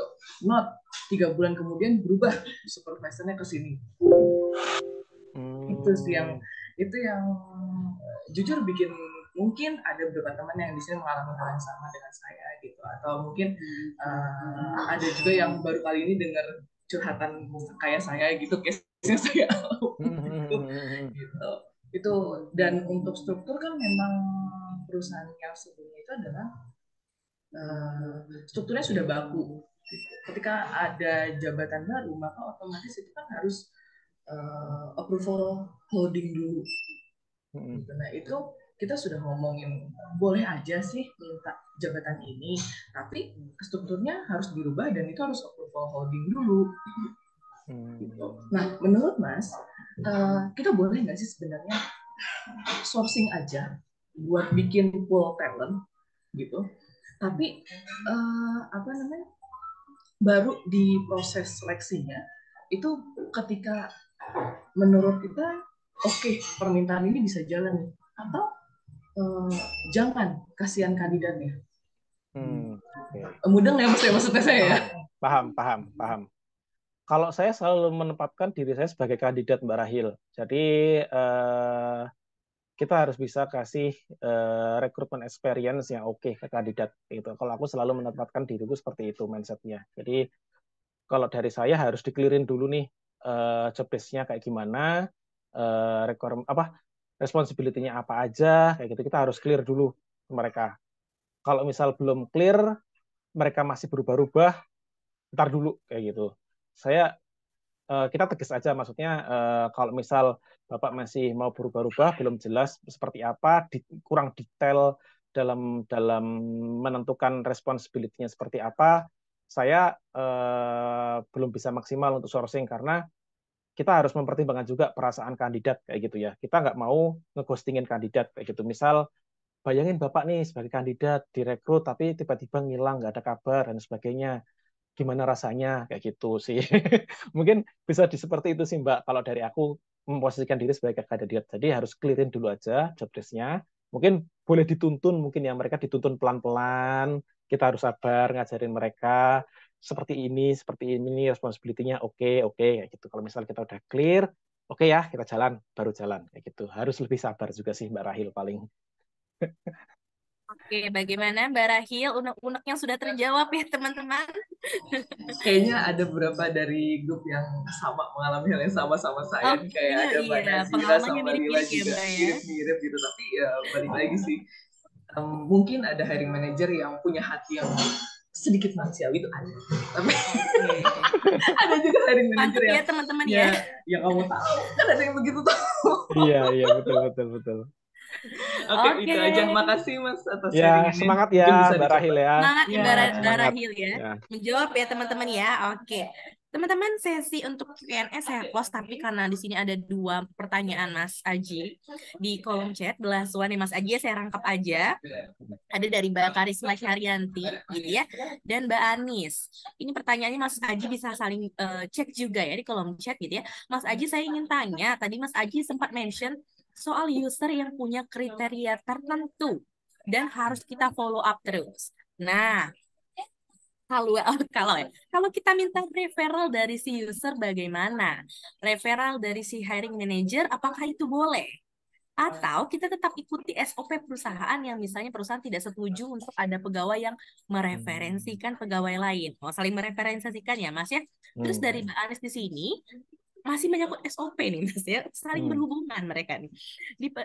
Saya ingin bertanya, di perusahaan saya saat ini SOP tidak berjalan dan job desk pun tidak ada. Sehingga turnover intention di perusahaannya cukup tinggi karena ketidakjelasan job desk. Karena ada perbedaan antara job desk saat diposting di job portal maupun yang berlaku saat ini. Kami sebagai HR sendiri memproses pencarian karyawan sesuai permintaan user, gitu ya. Namun saat penerimaan karyawan, user mengubah job desk-nya, dirubah lagi, Thomas ya. Tetapi seringkali rekrutmen disalahkan karena merasa dibohongi, gitu ya. Bagaimana menjelaskan ke karyawan? Berarti ini lebih point of view ke karyawan. Boleh Mas Aji one question dari teman-teman sekali. Oke, wah mantep pertanyaannya, aduh, luar biasa. Oke, baik, yang pertama dari ini Mbak Karisma ya, Mbak Karisma terkait referral. Kalau referral itu tergantung kebijakan perusahaan masing-masing ya, Mbak Karisma ya. Ada perusahaan yang memperbolehkan referral atau ada yang tidak kayak gitu. Kebetulan kalau di tempat saya itu bahkan ada insentif referral. Misal karyawan mereferensikan temannya yang untuk posisi bukan bawahan di timnya, itu boleh direferensiin, dan kalau misal closing nanti di periode tertentu, misal di kuartal selanjutnya, itu akan dapat bonus kayak gitu. Nah, itu sebagai salah satu cara untuk nge-boost fulfillment hiring-nya. Jadi kita bikin insentif referral untuk karyawan kayak gitu. Itu kalau di tempat saya. Nah, pertanyaannya apa nih berarti soal user punya kriteria tertentu kita follow up terus. Kalau kita minta referral user bagaimana?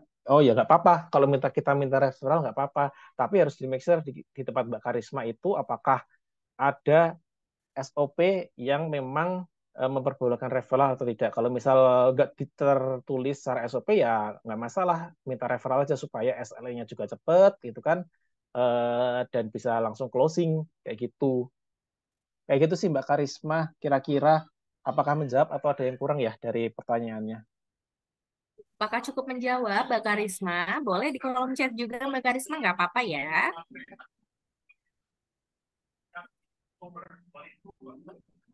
Oke, cukup menjawab Mas Aji, thank you. Mungkin movement ke the last one ya, Mas Aji ya. Ini kita bisa bikin kuarter kedua nih kayaknya sama Mas Aji nih ya.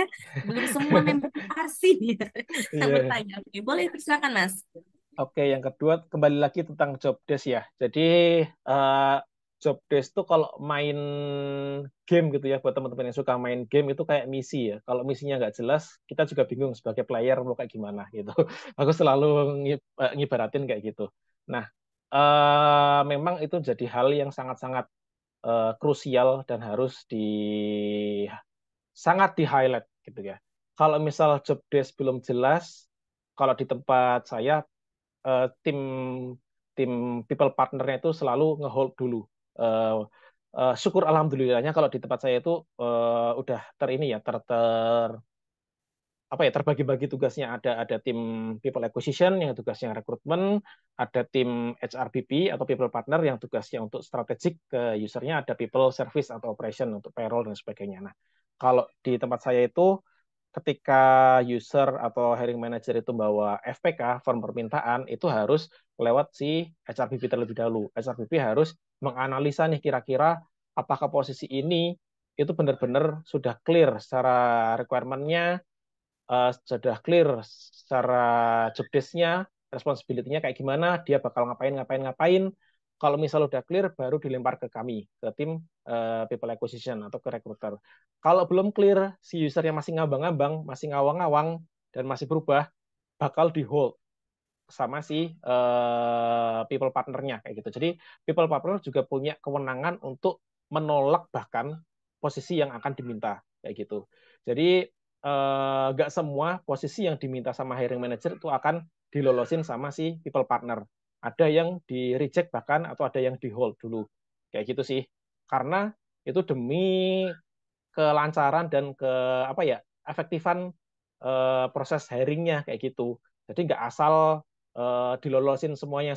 Kalau misal belum clear secara responsibility yang ngapain, ya jangan dilolosin kayak gitu. Itu tugasnya tim people partner. Kalau misal belum ada people partnernya, mungkin itu bisa jadi inisiatif ya. Mungkin bisa didiskusikan dengan atasannya, dengan stakeholder terkait, dengan hiring manager juga. Mungkin bisa dibikin SOP kayak gitu ya, yang disepakati bersama supaya proses rekrutmen ini juga berjalan dengan lebih baik dan bisa memberikan experience yang oke ke kandidat kayak gitu kan nggak enak juga ya ketika ada kandidat yang ngasih review jelek misal sekarang kan kita juga ada forum FOMO mungkin ya yang teman-teman tahu ya ada e-commerce dan lain sebagainya ada FOMO gitu kan suka rutin di sana ada yang ngasih review-review buat perusahaan ada yang diproses sama recruiter yang ghosting dan sebagainya ya supaya experience kandidat itu oke ya harus diduduk bersama antara stakeholder terkait bikin SOP rekrutmen yang lebih bagus kayak gitu jadi sebelum berjalan mungkin bisa ditentuin itu dulu disepakatin kayak gimana SOP-nya apakah mau langsung dilolosin atau kalau misal dilolosin posisinya ya resikonya nanti bakal ada perubahan-perubahan dan prosesnya berjalan nggak smooth atau kita akan strict dengan apa namanya prosesnya kalau misalnya ini belum clear ya kita akan hold posisinya nggak akan kita cari sebelum job desk-nya itu clear kayak gitu sih paling Mbak. Semoga Oke, menjawab. cukup menjawab ya teman-teman ya. Oke, thank you juga buat Mbak Rahil ya udah bantu juga ya. Ini seru banget teman-teman sesi kali ini, oke. Tapi kita harus move ya teman-teman ya ke sesi selanjutnya. Thank you Mas Aji. Ya, Tapi di sama-sama. sini Mas Aji juga nanti di kuis akan menentukan pemenang. Nah, ngomong-ngomong pemenang, kita akan move ke kuis nih, Mas Aji ya. Based on dari materi Mas Aji, oke. Persiapkan jawabannya teman-teman ya, gitu ya di kolom chat. Nanti siapa yang paling cepat dan tepat, itulah yang nanti berhak menjadi pemenangnya. Oke, dinotit ya teman-teman. Udah siap semuanya? Siap ya teman-teman ya. Jadi untuk yang memenangkan kuis ini, 3 orang pemenang, 3 pertanyaan, nanti berhak mendapatkan voucher senilai 50.000 dari FRC MSB. Oke, kita move ya ke pertanyaan pertama. Siap-siap ya. Siap-siap di kolom chat ya. Oke. Waduh, itu udah siapa tuh yang udah mulai? Oke, dari ya Mbak Mas Aji. Oke, pertanyaan pertama. Sebutkan 4 tahapan proses membangun kolaborasi yang efektif bersama hiring manager selama proses seleksi kandidat berlangsung. Oke, ini ada di materi ya teman-teman. Silahkan, boleh. Siapa yang paling cepat nih? Kita lihat nih. Sebutkan nama ya dan jawabannya. Nama, nomor handphone, dan jawabannya. Belum ada nih teman-teman. Ayo. Aduh, baru nih. Siapa ya? Ada 4 ya Mas Haji ya. Sebutkan 4 tahapan. Judulnya aja deh, poin-poinnya aja deh. Nggak sama persis juga. Ya, nggak apa-apa kalau masih masuk. Oke. Udah ada Mas Aji. Apakah udah ada nih pemenangnya? Udah ada yang Ayo. jawab tuh. Udah ada yang jawab Bener tuh nggak Mbak Mas Aji Nazira. jawabannya? Ada pre-screening, screening, monitoring, dan onboarding. Walaupun ada tipu-tipu sedikit, tapi benar. Oke, jadi Mbak Nazira berhak ya dapat Ya, vouchernya ya. Oke, ya berhak. congratulations Mbak Nazira. Oke, kita move ke pertanyaan kedua. Ini masih dari materinya Mas Aji. Apa ya? Oke, what hiring manager need from us? Oke, tadi ada poin-poinnya juga sebenarnya. Apa sih yang sebenarnya hiring manager tuh perlukan nih dari kita, teman-teman? Ayo, monggo. Siapa nih? Mas Aji yang menentukan ya. Wah, udah ada yang jawab nih paling cepet nih, Mbak Dian. Iya, siapa Mas Aji? Mbak Benar nggak Mas Dian, Aji jawabannya? be proactive and assertive, Assertif. memasukkan ide kosong, oke, menjadi rekan diskusi. Wah, bener banget. Benar. Kalau gitu dari selamat untuk Mbak Dian Febrianti ya, berhak mendapatkan voucher juga sebagai pemenang sesi ini. Oke, hari manajer sangat slow respon, sabar ya. Mbak masih ke bawah-bawah ya. Oke. Pertanyaan terakhir ya. Nah, kalau tadi 2 pertanyaan pertama itu dari Mas Aji, dari Lion Parcel materinya tadi ya. Nah, sekarang saya dari FRC MSBU. Of course, teman-teman jadi member FRC, teman-teman biasanya notice dong ya. Ada announcement apa sih, job list yang sekarang lagi hype dan urgent banget gitu. Dan kadang-kadang teman-teman kita kasih extra special reward nih. Nah, pertanyaannya adalah, ini saya milih teman-teman ya, yang paling cepat. Sebutkan salah satu role priority job list beserta kodenya gitu ya di versi MSBU yang mana saat ini memberikan special extra reward apabila kandidatnya minimal memasuki tahapan submit to client senilai IDR 200.000 yang programnya masih berlangsung saat ini. Oke, saya mau lihat siapa ini. Karisma, QOE.net. Ada lagi, ini clue-nya satu posisi aja teman-teman ya, satu posisi aja. Yang biasanya kalau saya bilang minimal teman-teman kandidatnya ke submit to client, teman-teman berhak deh dapat special reward nih senilai 200.000. Ayo, baru banget saya announce. Oke. Senior.net. Oke. Selamat kepada Mbak Kilmi, tercepat ya, benar, kodenya Shell 027R04, Senior.net Full Stack Developer. Oke, benar sekali ya teman-teman. Oke, selamat kepada Mbak Kilmi, dapat 50.000 gitu ya. Jadi yang pertama tadi saya ulangi, yang berhak mendapat jadi pemenang ya, itu ada dipilih langsung dari Mas Aji, ada Mbak Nazira Diah Maharani. Congratulations Mbak Nazira. Oke. Yang kedua itu ada Mbak Dian Febrianti. Congratulations Mbak Dian. Dan yang ketiga itu adalah Mbak Kilmi. Selamat Mbak Kilmi. Teman-teman jangan khawatir karena sesi selanjutnya kita ada bertabur hadiah juga. Jadi bagi teman-teman yang belum kebagian nih ya, teman-teman boleh banget. Mbak Tiara, apakah sudah selesai Mbak Tiara rekapannya? Udah selesai rekapannya, kita akan umumkan ini teman-teman ya. Jangan khawatir karena kita ada hadiah lagi. Banyak banget ya hadiahnya. Oke, udah Mbak Tiara? Udah ditulis Mbak Tiara? Boleh kabari saya di kolom chat sudah selesai rekapannya. Oke, sudah ya. Oke, ini belum diisi. Seharusnya udah diisi ya teman-teman ya.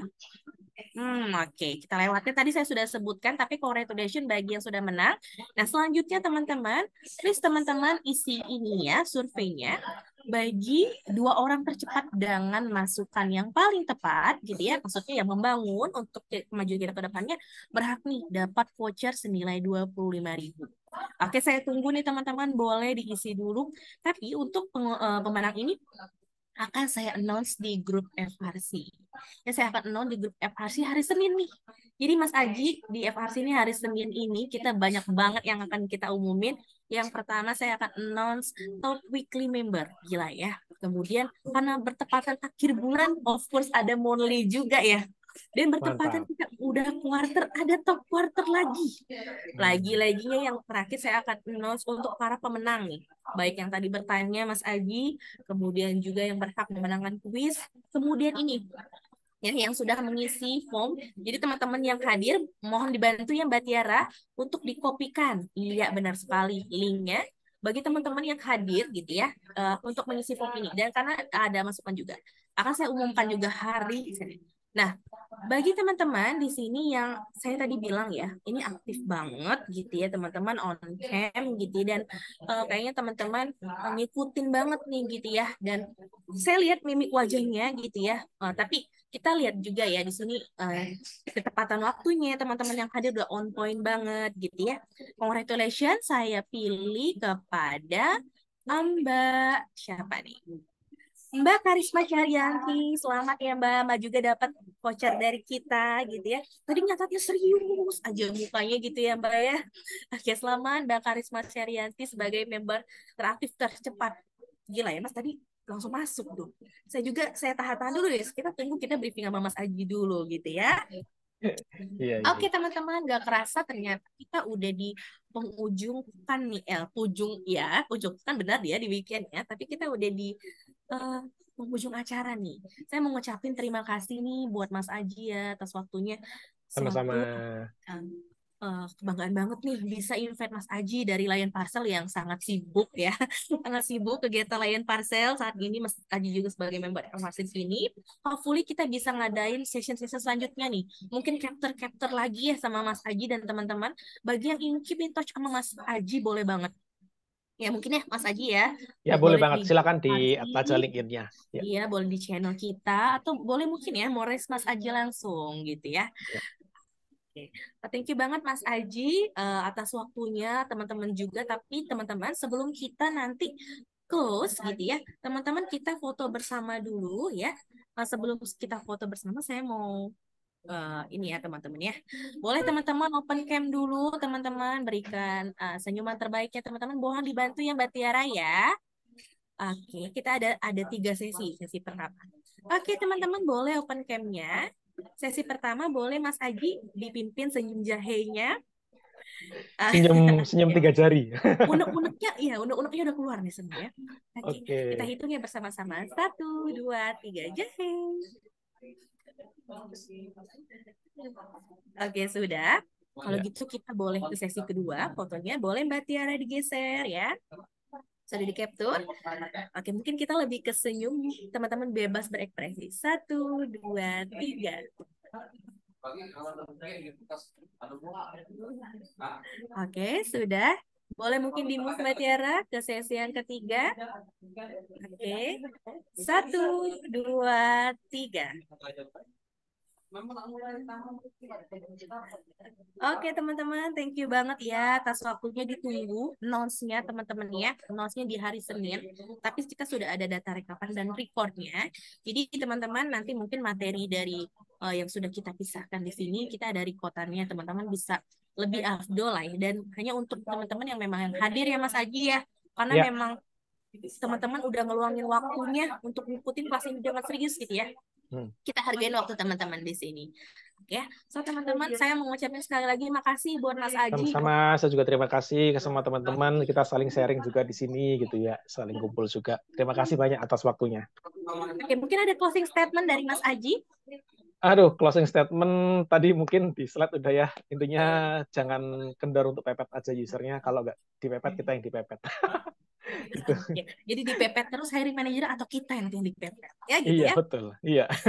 Oke, thank you Mas Aji. Jangan Ya, bosan ya untuk nanti kita kolaborasi lagi ke depannya. Thank you juga buat siap. teman-teman atas waktunya ya. Terus submit teman-teman. Karena kalau udah quarter kita startnya kayak di pom bensin ya, dimulai dari nol ya teman-teman ya, bisa nih disalip lagi nih teman-teman yang lainnya. Oke, kalau gitu saya Septia Sari, Community Manager dari FRC MSB itu, dan mewakili rekan saya yang hadir juga, itu ada Tiara dari tim Community FRC. Mohon maaf apabila dalam acara ini ada kekurangan penyampaian. Terima kasih, selamat siang, dan sampai jumpa teman-teman semua. Selamat jumpa. Ya.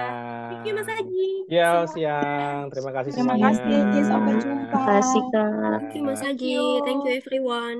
Ya. Thank you Thank ya. you. Thank you Mas Haji. Ya. Semua teman-teman yang udah open cam, thank you. Sampai bertemu ya kita di event selanjutnya. Oke, thank you teman-teman. Terima kasih. Thank you Mbak Rahil. Halo. Mas Aji, Mbak Ega, Mbak Lila ya. Oke, di sini. Oke, Mbak Makfir ya, Mbak Dia. Thank you ya semua ya. Oke. Aku boleh teman-teman boleh izin leave nggak apa-apa ya teman-teman ya. Happy weekend ya semuanya. Oke. Thank you semua. Oke. Izin ya Mbak Ega, Mbak Makfiria untuk izin live ya, izin live kan ya. Thank you semua. Oke, thank you udah gabung ya. Oke. Oke, thank you banget teman-teman. Oke. Oke, saya hentikan perekamannya teman. Thank you semuanya.